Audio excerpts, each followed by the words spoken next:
ప్రధాని వస్తున్నాడంటే కానిస్టేబుల్ దగ్గర నుంచి డీజీపీ దాకా అందరూ పరుగులు పెడతారు, సెల్యూట్లు కొడతారు, గౌరవ వందనాలు చేస్తారు, త్రివిధ దళాలు గౌరవ వందనం చేస్తే వాళ్ళందరికీ బాస్.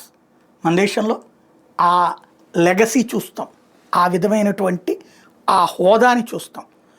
ప్రజలిచ్చిన ఓట్లతో ఎన్నికైనటువంటి ప్రజాప్రతినిధి ప్రధానమంత్రి అయితే ఆ ప్రధానమంత్రికి చట్టబద్ధంగా, న్యాయబద్ధంగా, రాజ్యాంగబద్ధంగా దేశానికి సంబంధించినటువంటి పాలకుడిగా ఆయనకి త్రివిధ దళాలు వందనం చేస్తాయి. అదేం దరిద్రమో పాకిస్తాన్లో అదే త్రివిధ దళాలు ప్రధానమంత్రి మీదనే ఆధిపత్యం చెలాయిస్తాయి.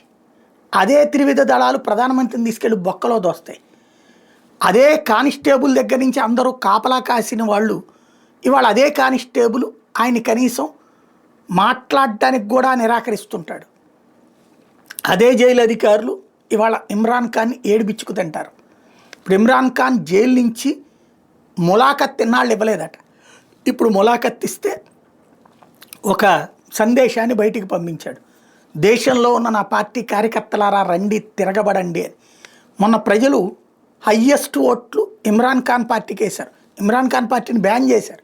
చేస్తే వాళ్ళందరూ ఇండిపెండెంట్గా పోటీ చేస్తే ఇవాళ షాబాజ్ షరీఫ్ ఈ కూటమిలో ఉన్నటువంటి వాళ్ళకంటే ఒక్కొక్క పార్టీతో కంపేర్ చేస్తే వీళ్ళకంటే ఎక్కువ వచ్చింది వాళ్ళకే.